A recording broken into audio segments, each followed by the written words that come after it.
Good morning to all of you. आज मैं आपके सामने प्रेजेंट कर रहा हूँ प्रश्नों का लेक्चर नंबर 3। लेक्चर नंबर 1 और 2 आपको लिंक के द्वारा प्रोवाइड किए जा चुके हैं, जिसमें चैप्टर की स्टार्टिंग हुई थी। आज आपके सामने है लेक्चर 3।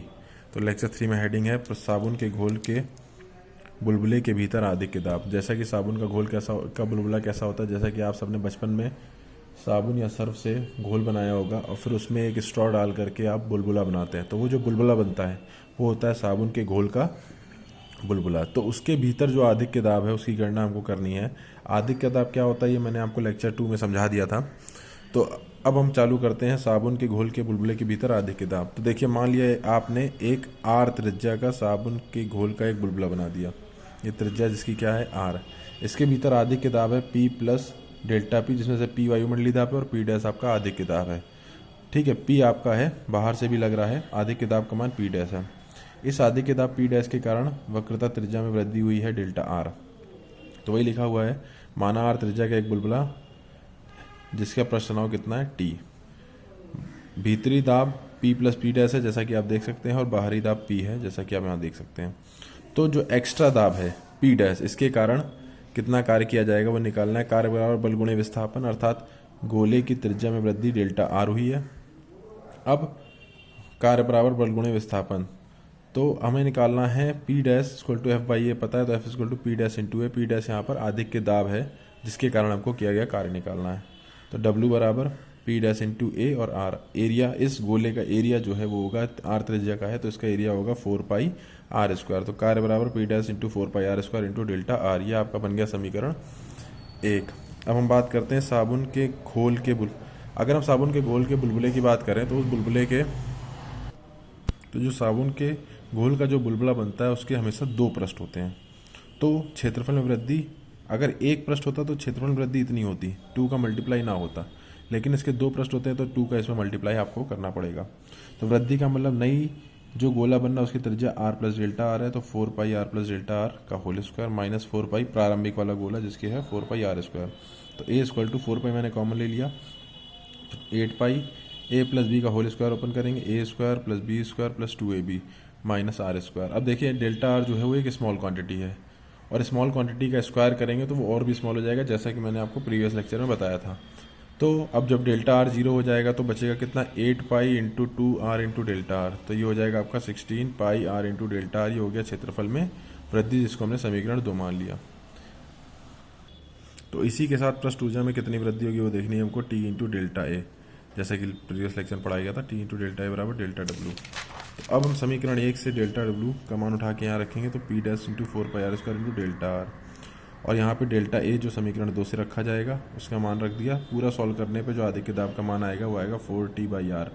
तो आप देख सकते हैं जब वायु का बुलबुला था या द्रव की बूंद थी उसके भीतर जो आधिक्य दाब था उसका मान था 2 इंटू टी बाई आर, जबकि साबुन के बुलबुले में जो आधिक्य दाब का मान होता है वो 4t बाई आर होता है।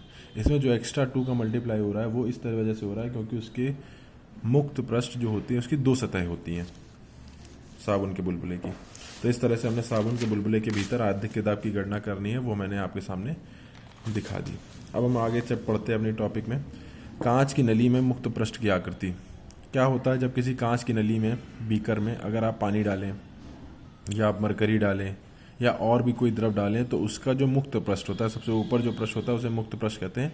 उस मुक्त पृष्ठ की आकृति किस तरह से बनेगी वो हमें इस टॉपिक में पढ़ना है। तो द्रव के पृष्ठ की वक्रता की प्रकृति, अर्थात वो जो ऊपर का पृष्ठ बनता है उसकी जो प्रकृति होती है, चाहे या तो वो उत्तल बनेगा या तो वो अवतल बनेगा या तो वो समतल बनेगा। 3 केस होते हैं, या उत्तल बनेगा या अवतल बनेगा या समतल रहेगा, और ये डिपेंड करता है द्रव के अणुओं के मध्य लगने वाले ससंजक बल तथा द्रव और ग्लास के अणुओं के मध्य लगने वाले असंजक बल की मान पर। तो इन 3 के बारे में हमको पढ़ना है। सबसे पहले हम पढ़ते हैं अवतल सतह। जैसा आप देख सकते हैं यहाँ द्रव की सतह पर, ये जब आप देखेंगे तो ये किस तरह से दिखेगी आपको, अवतल सतह। क्यों है अवतल सतह, यहाँ पहले जानते हैं। देखिए इनके जो कांटेक्ट पॉइंट है, ये इस कांटेक्ट पॉइंट में 2 बल कार्य करते हैं। पहला बल तो इस कांच की नली या जो भी यहाँ बीकर है उसमें जो द्रव भरा है, तो द्रव के अणुओं और कांच की नली के मध्य जो बल कार्य करता है उसे हम लोग कहते हैं असंजक बल Fa, और दूसरा बल जो द्रव के अणुओं के मध्य कार्य करता है उसे कहते हैं ससंजक बल Fc। तो एफ ए इस तरह से लंबवत पृष्ठ पे कार्य करता है और जो एफ सी है वो द्रव की सतह पर कार्य करता है। तो अब इन दोनों का जो परिणामी एफ है वो बाहर की ओर है, क्योंकि इसमें जो होता है इस केस में F A is greater than F C. जब F A greater than F C होगा तो इनका जो परिणामी है वो बाहर की ओर आता है। तो वही लिखा हुआ है, इस स्थिति में द्रव और कांच के मध्य कार्य करने वाले असंजक बल एफ ए का मान द्रव के अणुओं के मध्य कार्य करने वाले ससंजक बल एफ सी से अधिक होता है। परिणाम स्वरूप दोनों बलों का परिणामी बाहर की ओर होता है, जैसे कि आप देख सकते हैं। और हमारी आकृति जो बनती है वो कैसी बनती है? अवतल आकृति बनती है। मुक्त पृष्ठ की आकृति जो बनती है वो अवतल आकृति बनती है। इसी के साथ सेकंड केस की बात करते हैं, उत्तल सतह की आकृति। तो उत्तल सतह की आकृति कैसे, उत्तल सतह आकृति कैसे बनती है? जब अणुओं के मध्य कार्य करने वाले कोहेसिव फोर्स, कहने का मतलब है ससंजक बल का मान असंजक बल के मान से अधिक हो जाता है, तो मुक्त पृष्ठ की जो आकृति बनती है वो उत्तल आकृति बनती है। जैसे कि आप देख सकते हैं इनका परिणामी द्रव की सतह की ओर जा रहा है। तीसरी हम बात करते हैं समतल सतह कब बनती है। इस केस में क्या होता है कि द्रव के अणुओं के मध्य कार्य करने वाले आपके ससंजक बल का मान और द्रव और कांच के अणुओं के मध्य कार्य करने वाले असंजक बल दोनों का मान बराबर होता है। परिणामी जो होता है वो ठोस के समांतर हो जाता है। तो इस स्थिति में जो मुक्त पृष्ठ की सतह बनेगी वो आपकी समतल सतह बनेगी। तो इस तरह से आपने देख लिया कि जो द्रव की मुक्त पृष्ठ की सतह बनती है, जिसको मेनिस्कस भी कहते हैं, वो निर्भर करती है ससंजक बल और असंजक बल के ऊपर। ससंजक बल का मान और असंजक बल का मान निर्भर करता है, बताता है कि द्रव के मुक्त पृष्ठ की आकृति कैसी बनेगी। तो ये तीनों आपने इसमें सीख लिया। अब आगे बात करते हैं हम लोग स्पर्श कोण की। क्या होता है स्पर्श कोण, पहले समझ लेते हैं कि जैसे ही आपने किसी पात्र में लिक्विड भर रखा है, कोई भी लिक्विड हो सकता है, द्रव कोई भी हो सकता है, जैसे मान लीजिए पारा हो गया या आपका जल हो गया, कुछ भी हो सकता है। इसमें आपने कोई एक ठोस वस्तु डाल दी, तो ठोस और द्रव का जो कांटेक्ट पॉइंट होगा उससे ठोस की सतह पर खींची गई रेखा तथा उसी पॉइंट से द्रव की सतह पर खींची गई रेखा के मध्य जो कोण बन रहा है, इस कोण को हम लोग कहते हैं स्पर्श कोण। ठोस और द्रव के कांटेक्ट पॉइंट पर द्रव ठोस की सतह पर खींची गई स्पर्श रेखा तथा द्रव की सतह पर खींची गई स्पर्श रेखा के मध्य बने कोण को हम लोग स्पर्श कोण कहते हैं। डेफिनेशन भी आप कैसे देखते हैं, ठोस द्रव के स्पर्श बिंदु, ठोस द्रव के स्पर्श बिंदु से द्रव की सतह पर खींची गई स्पर्श रेखा तथा ठोस की सतह पर द्रव के अंदर खींची गई रेखा, द्रव के अंदर की ओर खींची गई रेखा, ये आपके कहलाती है स्पर्श कोण, जिसे हम लोग थीटा से लिखते हैं। अब इस थीटा का मान क्या हो सकता है और किस तरह से काम करेगा? देखिए, ये जो थीटा है, ये तीन केस हो सकते हैं। अगर थीटा का मान लेस देन 90 डिग्री होगा, अर्थात 90 डिग्री से थीटा का मान, स्पर्श कोण का मान 90 डिग्री से कम होगा, तो यहाँ पे जो शेप बनेगी वो आपकी बनेगी अवतल। जैसा कि आपने देखा था, ये सही इस तरह की शेप बन रही है। तो आपको देख सकते हैं कि थीटा का मान, अर्थात द्रव और जो ग्लास है, इनके कांटेक्ट पॉइंट पर जो एंगल है वो लेस देन 90 डिग्री है, अर्थात थीटा पर स्पर्श कोण का मान जो है वो 90 डिग्री से कम है, इसलिए जो सतह बनती है अवतल बनती है। उसी के बिहाफ पे आगे बात करें, अगर थीटा का मान 90 डिग्री है, थीटा का मान जो होता है अगर वो 90 डिग्री है, ग्रेटर देन 90 डिग्री है, तो यहाँ पर जो है उत्तल सतह बनेगी। और अगर थीटा का मान 90 डिग्री है तो सतह कैसी रहेगी? समतल रहेगी। तो इस हिसाब से हमने पढ़ा कि थीटा स्पर्श कोण का मान किस तरह से निर्भर करता है, आपका सतह किस तरह से निर्भर करती है स्पर्श कोण पर।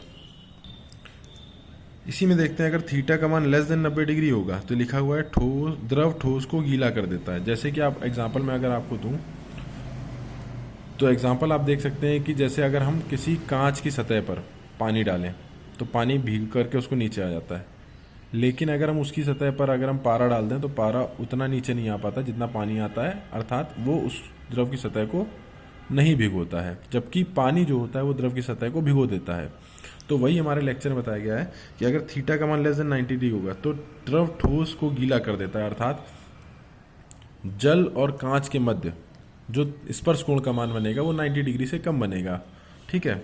उसी के बाद अगर हम बात करें आपके थीटा ग्रेटर देन 90 डिग्री, जैसे हमने बताया आपको, तो चंद्र तल उत्तल होगा। जैसा कि आपने यहाँ पर देखा, थीटा का मान 90 से ज़्यादा कर देने पर पृष्ठ की क्या हो जाता है, ये उत्तल पृष्ठ बन जाता है। और इस स्थिति में जो है वो ठोस को गीला द्रव नहीं करेगा। जैसा कि अभी मैंने आपको एग्जांपल बताया पारे का, पारे को अगर द्रव की सतह पर, ठोस की सतह पर डाला जाए, कांच की सतह पर डाला जाए, तो वो उसको गीला नहीं करता है। अब इसी के बाद अगर थीटा का मान 90 डिग्री हो जाए तो जो द्रव की सतह है वो समतल होगी और इस स्थिति में भी द्रव ठोस को गीला नहीं करेगा। जैसे कि थीटा इक्वल टू 90 डिग्री की आप ये देख चुके हैं, ये देखिए समतल सतह बन जाती है। तो इसी तरह से अब अलग अलग ऑब्जेक्टिव में कभी कभी पेपर में आपसे पूछा जाता है कि पारे और कांच के लिए थीटा का मान बताइए। थीटा का मान पारे और कांच के लिए जो होता है वो 135 डिग्री होता है, ठीक है। थीटा इक्वल टू 0 डिग्री होता है शुद्ध जल, प्योर वाटर हो और कांच के लिए। इसी तरह थीटा का मान 8 डिग्री होता है साधारण जल और कांच के लिए, और 90 डिग्री होता है शुद्ध जल और चांदी के लिए। अर्थात किसी चांदी की बीकर में अगर आप शुद्ध जल डालेंगे तो वहाँ पर उसके जो मुक्त पृष्ठ की सतह है वो बिल्कुल समतल बनेगी। तो इस तरह से आज आपने देखा कि हमने 2 टॉपिक स्टडी किए, एक साबुन के घोल के बुलबुले के भीतर आदि के दाब, उसके बाद हमने स्टडी किया कांच की नली में मुक्त पृष्ठ की आकृति, और उसके बाद हमने पढ़ा क्या, आपका स्पर्श कोण। तो ये आपका प्रश्न तनाव का तीसरा लेक्चर था। अगर आपको कोई भी डाउट या क्वेरी हो आप मुझसे पूछ सकते हैं। बाकी हम आपको कल मिलेंगे अगले लेक्चर में। Thank you.